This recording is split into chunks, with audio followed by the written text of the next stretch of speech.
Follow the journey of William Wes Ozier and take the first step on the path to discovering how to make your life and the world sustainable. William's Ecopedia, Volume 1, Topics in Sustainability from Arcology to Xeriscaping. Copyright June 2010. All article text in this book is the intellectual property of William W. R. Ozier. Many of them appear in written form in the Noise and Earth Odyssey magazine and other publications.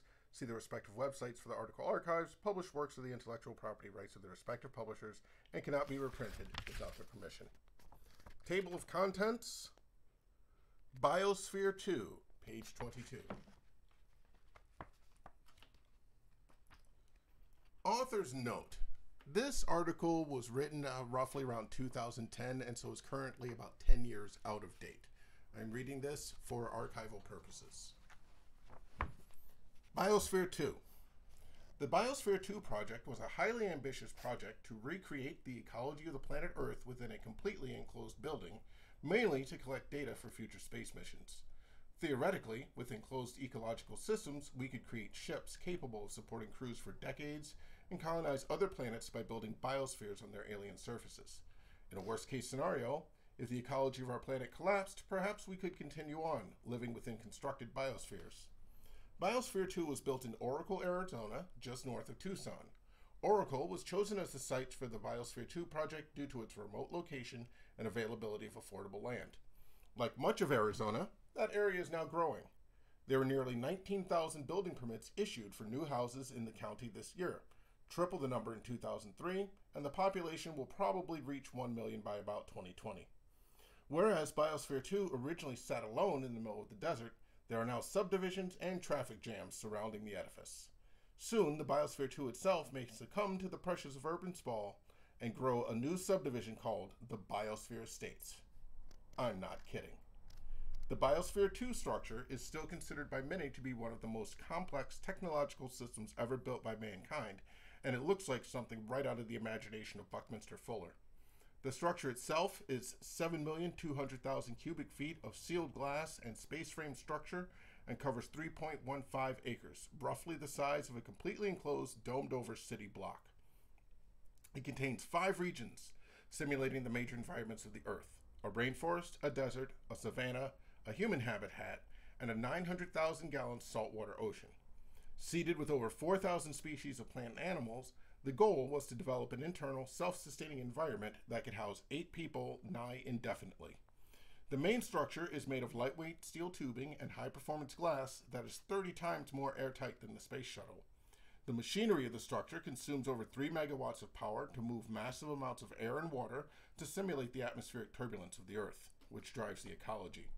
By being built in the hot Arizona desert, the structure also required huge air conditioners, without which the inside temperature would rise to 140 degrees within only a few days. Before the true Biosphere mission began, 3 short-term mini-missions assured that the basic systems of the structure worked. The first closed mission began September 26, 1991, and lasted until September 26, 1993. A successful 2 years. Or was it?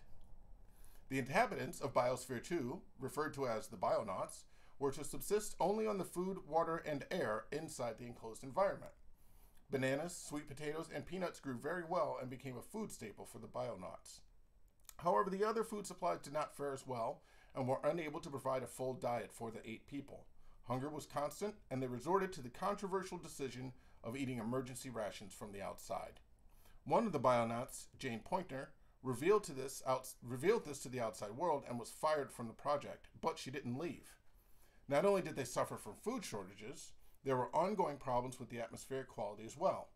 The atmosphere never stabilized. The carbon dioxide levels fluctuated wildly over the 2-year period. This caused severe problems for many of the plants and for the people. Oxygen levels continuously fell at a rate of 0.3 to 0.5% per month. Plants and animals coexist by exchanging oxygen for carbon dioxide back and forth. In a closed ecological loop, one would expect that as oxygen levels fell, carbon dioxide levels would rise, which would cause a boom of plant life, which would then in turn give off more oxygen and stabilize the system. However, the designers of the Biosphere 2 did not take into account a man-made component: concrete. Even after concrete hardens, it continues to absorb small amounts of carbon dioxide from the atmosphere. With the loss of that small amount of carbon dioxide, the plants were slowly dying off, reducing the oxygen levels. The oxygen level problem was further exacerbated by a long series of overcast days outside of the structure brought on by El Nino. With a lower level of sunlight, the plant populations were not able to photosynthesize at full efficiency. Combined with lower levels of carbon dioxide, the plant populations began to flounder. The oxygen levels fell dangerously low and caused health issues for some of the bionauts, prompting another controversial decision, the pumping in of 600,000 cubic feet of fresh air. There were other problems with the ecosystem of the biosphere as well. The project scientists had calculated the necessary Noah's Ark mix of species needed to sustain the ecology of the project, but as the environmental conditions began to sway, most of the vertebrate and all of the pollinating species died off. Without pollinators, many of the plant populations were doomed to extinction within the structure. Ants, which were not part of the original species brought into the Biosphere 2 populations, found their own way in and carved out a niche for themselves, a niche that was further damaging to the delicate balance the scientists had tried to create. As the food ran short, oxygen ran low, and the project resorted to sneaking in outside supplies. What's more, the bionauts suffered from the ill effects of what is called confined environment psychology. This phenomenon has been well documented from studies of isolated crews in Antarctic research stations. Under isolating and stressful conditions, psychological pressures cause a rise in hostility, leading to reclusiveness and the eventual onset of paranoia. The bionauts were no exception. They had problems resulting from the decision to bring in outside resources, disagreements over how to proceed with scientific studies, divisions of jobs and labor, as well as personal issues such as nudity and hygiene, and even romantic entanglements. Friction caused a reduction in their agricultural and technical work efficiency, further harming the stability of the environment. The 8-person team kept breaking into smaller adversarial factions, which shifted and changed over the 2 years until they eventually began living as complete loners. After 2 years and 20 minutes of living together, the bionauts exited the structure. Though several formed into romantic couples after their experience and went on to form new lives together, it would be nearly 10 years before they would talk to each other again as a group. The second Biosphere mission essentially ended before it began, with public relations pressure from the failure of the first mission and mounting financial issues. The management team of the second Biosphere mission was racked with internal struggles over how to proceed. However, all this became moot when 2 of the bionauts from the first mission smashed out windows to stop the mission from proceeding. They were charged with vandalism, though they claimed did it to prevent a disaster on the scale of the Challenger explosion. With all these different negative pressures, the mission of the Biosphere 2 project was scrapped. But what to do with what was essentially an empty $200 million terrarium? First, the structure was open to the public as a tourist site. Even to this day, as of the writing of this article, you can visit the Biosphere and take the Under the Glass tour to see the habitats from the inside. In 1995, the Earth Institute from Columbia University took over to turn the structure into a center for ecological study, where scientists could perform ecological experiments in a controlled environment.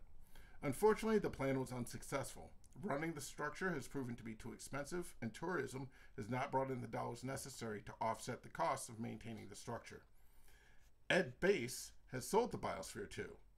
His initial costs were somewhere near $200 million to purchase the land and pay for the construction of the Biosphere, and over the last 8 years he has spent in excess of $27 million on maintenance and improvements of the structure. The building and its surrounding 1,658 acres were sold off to Fairfield Homes of Tucson at a total cost of $40 million, a net loss of over $160 million. In January 2005, Fairfield Homes of Tucson registered the name Biosphere Estates and applied for a number of variants with the state of Arizona. David Williamson, the president of Fairfield Tucson Housing, would not comment on plans for the site. But if I were you, I would abandon the notions of the Biosphere Estates being anything but another subdivision named after the thing that was destroyed to make way for it. To become a subdivision is a sad and ignoble fate for the Biosphere 2 project. But was the Biosphere 2 project a failure? I say no. When experimenting, the only failure is to not learn from one's experiments. To say the Biosphere 2 project failed is to miss the invaluable lessons its work does have to offer us. The Biosphere 2 was originally conceived to provide valuable data for future space missions. I believe the data and conclusions from it should be applied to us the passengers on Spaceship Earth right now. What can we learn from the Biosphere 2 experiments that can affect our present and our future? First off, there are mountains of data from the Biosphere 2 project that have given us many insights into the workings of the biosphere of our own planet. Never before did we have such an excellent laboratory for studying the way our own planet works. We learned valuable lessons about the delicate balance of ecology